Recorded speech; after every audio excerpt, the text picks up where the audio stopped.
अस्पताल की जो सूरत हाल है वो इंतहाई तशवीशनाक है, जहां हम देख रहे हैं मुबैना तौर पर ख़वातीन के पोस्टमार्टम मर्द और गैर तरबियत याफ्ता अफराद करवा रहे हैं। ज़राए के मुताबिक अस्पताल में गैर मुतालिका अफराद न सिर्फ पोस्टमार्टम करते हैं बल्कि डॉक्टरों से माहाना रकम भी इकट्ठी कर रहे हैं और ये अमल अंजाम भी दे रहे हैं, जबकि किसी मुस्तनद मेडिकल ऑफिसर या फॉरेंसिक माहिर की मौजूदगी भी यकीनी नहीं बनाई जा रही और ये जो है अमल जारी है इस वक्त। ये इंकिशाफ कानूनी और अखलाकी दोनों हवालों से संगीन सवालात को जन्म देता है। पाकिस्तान के क्रिमिनल प्रोसीजर कोड 1898 के सेक्शन 174 के मुताबिक पोस्टमार्टम सिर्फ तरबियत याफ्ता और मजाज मेडिकल ऑफिसर ही कर सकता है। गैर तरबियत याफ्ता अफराद की शमूलियत ना सिर्फ कानून की खिलाफ वर्जी है बल्कि इंसानी वकार और तिब्बी अखलाकियात के भी मुनाफी है। सवाल ये कि अस्पताल में ऐसा मुमकिन क्यों कर हुआ और इस संगीन लापरवाही के जिम्मेदार कौन है, बात कर लेते हैं। हमारे साथ मौजूद हैं हेल्थ रिपोर्टर ज़ैनब शहबाज। ज़ैनब, सबसे पहले हमें ये बताइए ये सब कैसे मुमकिन हुआ, कैसे ये सब कुछ चलता रहा और अस्पताल के अंदर गैर मुतल्लिका अफराद को पोस्टमार्टम की इजाज़त आखिर दी किसने, कुछ मालूम हो सका? अच्छा, बिल्कुल देखें कि ये बड़ा सवालिया निशान है हमारे सरकारी अस्पतालों के ऊपर कि इस तरह के वाकयात अब पेश आने लगे हैं और ये 2 से 3 रोज कब का वाकया है और वो भी सोशल मीडिया के ऊपर एक फुटेज मंजर आम पे आती है कि लाहौर के जनरल अस्पताल में उसके मुर्दा खाने में जो है एक खातून का पोस्टमार्टम किया जा रहा है और वो एक जो है वो एक तो तरबियत याफ्ता अफराद नहीं है और दूसरा वो मर्द हजरात जो है वो मर्द डॉक्टर है वो पोस्टमार्टम करता हुआ नजर आ रहा था। तो जैसे ही ये खबर जो है वो फैली तो इसके ऊपर फौरी तौर पे सबसे पहले principal Amiruddin college medical college के एफिलिएटेड है जनरल अस्पताल से, उन्होंने डॉक्टर फारूक अफजल उन्होंने कमेटी तश्कील दी और इसके ऊपर जो है वो इंक्वायरी बिठाई, 5 रोजा जो रुकनी उन्होंने टीम बनाई कि ये किस तरह मुमकिन हुआ। इसमें जो है और भी चीजें जो है वो बड़ी तशवीशनाक है कि डेड हाउस के जो डॉक्टर्स हैं वो अपना प्राइवेट काम करने के चक्करों में वो उन्होंने दोहरी मुलाजमतें रखी हुई हैं। मुबैना तौर पे वो कानूनी जो काम है उसमें जो नौकरी कर रहे हैं वो पूरी तरह से नहीं कर रहे हैं, तो उन्होंने एड हॉक पे डॉक्टर्स और गैर तरबियत याफ्ता अमले को जो है वो तैनात किया हुआ है। अच्छा ज़ैनब, ये हमारी सोसाइटी का अलमिया है, जब तक कोई सोशल मीडिया पर फुटेज वायरल ना हो जाए या मंजर आम पर ना आ जाए, कोई ना कोई एक्शन ही नहीं लिया जाता। कब से मुतहरिक है, इंतजामिया के इल्म में ये सब चीजें थी या नजरों से ओझल था सब कुछ? देखें, अभी जिस तरह से ये फुटेज सामने आई और उसी के ऊपर जो है वो कमेटी तश्कील दी गई और जो 5 रुकनी में कमेटी बता रही हूँ प्रोफेसर खिजर हयात गोंदल की सरबराही में दी गई थी और उन्होंने जैसे इंक्वायरी की और उसमें एक नया ही रुख जो है वो देखने में मिला और जैसे ही उन्होंने ये इंक्वायरी जो इब्तिदाई इंक्वायरी होती है उसमें ये बताया गया कि जो खातून का पोस्टमार्टम था वो ग्रेड 18 की जो खातून डॉक्टर है वो कर रही थी और जब ये फुटेज बनाई गई तो उस डॉक्टर को नहीं दिखाया गया। लेकिन सबसे बड़ा सवाल ये है कि ये फुटेज बनाई क्यों और बनाई ही किसने और वहाँ पे मौजूद जो लोग थे वो इससे कैसे लाइव हो गए, ये बड़े सवालात हैं जो कि जो है अभी तक भी इब्तिदाई रिपोर्ट में नहीं बताए गए हैं। लेकिन उन्होंने जो उनकी तरफ से क्लैरिफिकेशन आई है उसमें यही बताया जो इब्तिदाई रिपोर्ट के मुताबिक इसमें डॉक्टर भी मौजूद थी और इसमें जो है इब्तिदाई तौर पे जिन्होंने 2 बंदों को मुअत्तल भी किया है इंतजामिया की जानिब से कि उन्होंने मामले को सही आराज में नहीं रखा और जो पर्सनल इंफॉर्मेशन थी वो बाहर निकाली और अभी फिलहाल जो है आइंदा आने वाले दिनों में जो है वो इंक्वायरी की भी जा रही है और उसमें डॉक्टर्स को जो है वो शामिल भी किया गया है और प्रोफेसर डॉक्टर्स बैठे हैं और इसमें ये भी देखा जा रहा है कि ये बंद इंतजामी किस तरह से हुई और जो किस तरह से लॉयकीन का एतमाद बहाल रखना है। लेकिन सबसे अहम बात इसमें ये भी सुनने में आई कि पुलिस केसेस की जो MLC की जाती है मुर्दा खाने में की वो भी इसी तरह से की जा रही है। पोस्टमार्टम करने वाले कितने भी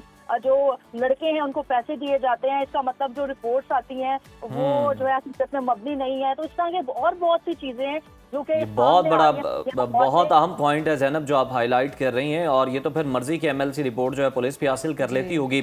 अच्छा ज़ैनब, ये बताइएगा कि जो हॉस्पिटल की जानिब से मौक़िफ़ सामने है कि 18वें ग्रेड की खातून ऑफिसर है वो भी मौजूद थी, लेकिन उसकी इस वीडियो के अंदर कोई मौजूदगी नज़र नहीं आ रही। मतलब ये 4 लोग जो हैं वो दिखाई दे रहे हैं, खातून ऑफिसर जो है वो मौजूद नहीं और गालिबन जिसका पोस्टमार्टम हो रहा है वो भी खातून है, तो क्या खातून की मौजूदगी यहाँ पर ज़रूरी नहीं? देखें, ये एक अखलाकी तौर पे भी हम बात करें तो ये जरूरी है कि जब खातून जो है उनका पोस्टमार्टम हो रहा है, उनका पोस्टमार्टम करने के लिए खवातीन का होना वहाँ जरूरी है। बेशक हमारी ये सोसाइटी में है कि समझ लें कि ये किया जाता है, लेकिन इस फुटेज में जो है सबसे पहले तो ये सवाल है कि ये फुटेज बनाई ही क्यों? एक मुर्दा खाना में एक प्राइवेसी है, तो ये फुटेज बनाई ही क्यों गई है? और अगर ये सोशल मीडिया पे आई है तो ये आगे आने वाले दिनों के लिए जो अलमिया है, लवाहिकीन जो इसमें है या जिन अपराध का पोस्टमार्टम किया जाता है उनके लवाहिकीन जो है वो सबसे ज्यादा इसमें तफ्तीश में जो है वो मुब्तला हो गए हैं। लेकिन इसमें जो बताया गया है कि डॉक्टर लुबना जमी हैं जो 18वें ग्रेड की ऑफिसर है, उन्होंने जो है ये पोस्टमार्टम किया है और उसमें वो मौजूद भी थी। लेकिन अब इसके बाद जो है वो कानूनी तकाज़ों वो फुटेज में तो नजर नहीं आ रही है। ज़ैनब, ऐसे केसेस में जिम्मेदारी किसकी बनती है और कानूनी तौर पर पोस्टमार्टम कौन कर सकता है? बिल्कुल, देखें अर्ली तौर पे तो पोस्टमार्टम जो है वो स्पेशल तरीके के डॉक्टर्स होते हैं, बाकायदा तौर पे ये तरबियत याफ्ता डॉक्टर्स होते हैं जिनको बाकायदा तौर पे बताया जाता है कि तरबियत दी जाती है कि किस तरह से। और अगर खवातीन की बात आ गई है तो उसमें ज्यादातर कोशिश ये की जाती है कि खवातीन को ही प्रेफरेंस, डॉक्टर जो खवातीन है उनको प्रेफरेंस दी जाए। और हमारे पास बहुत अच्छी खवातीन भी इस तरह की है जो अच्छा पोस्टमार्टम और उनको आला तरबियत याफ्ता अमला मौजूद है। लेकिन इसके बावजूद ये समझ से बाहर है कि इस वीडियो में वो खातून डॉक्टर जो है वो नजर क्यों नहीं आई और हमारे यहाँ ये अमला इस तरह से। ज़ैनब, ये भी जरा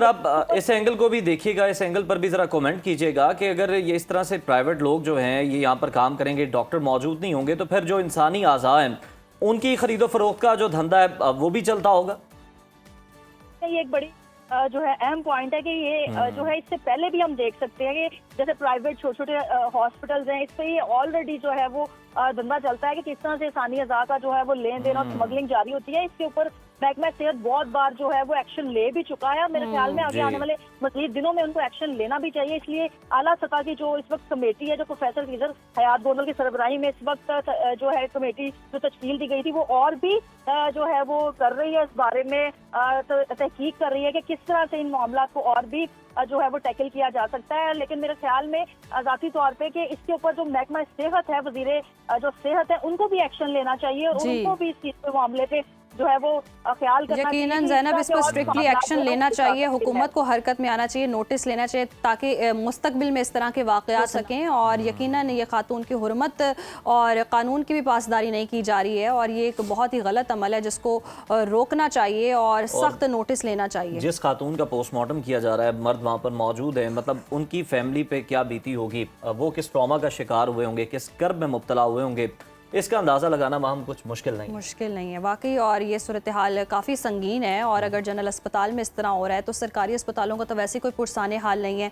तो ये ट्रॉमाटाइज करने वाली बात है। ओवरऑल सोसाइटी में कितना बड़ा ट्रॉमा होगा अगर इस तरह की हम रियलिटी देखते हैं। हम सोचते हैं कि ये हमारी सेहत का ख्याल रखने वाले लोग हैं और पोस्टमार्टम के लिए शायद कोई भी अगर ख़ानदान है वो अपने किसी प्यारे को इनके हवाले कर देता है और उसके बाद क्या होता है क्या नहीं होता ये तो कानून ने देखना है और अस्पताल इंतज़ामिया ने देखना है। और अगर यही लोग इस तरह से नहीं देखेंगे और सिस्टम फिर किस तरह चलेगा और किस तरह लोग एतबार करेंगे डॉक्टर्स पर, कानून पर, जब इस तरह से चीजों पर नोटिस ही नहीं लिया जाएगा। तौर पर भी गलत है, अखलाकी तौर पर भी गलत है, दीनी तौर पर भी गलत है। दीनी तौर पर भी बहुत गलत है। मतलब अगर जिंदा के हुकूक हैं तो जो लोग मर गए हैं उनके भी हुकूक हैं। मतलब अगर कोई मैदान जंग में दुश्मन भी है तो कहा गया है कि हुक्म है कि उसकी लाश को मसख ना किया जाए, पामाल ना किया जाए, उसके आज़ा को तकलीफ ना पहुंचाई जाए। तो अब देखना है कि इस मामले पर क्या एक्शन लिया जाता है।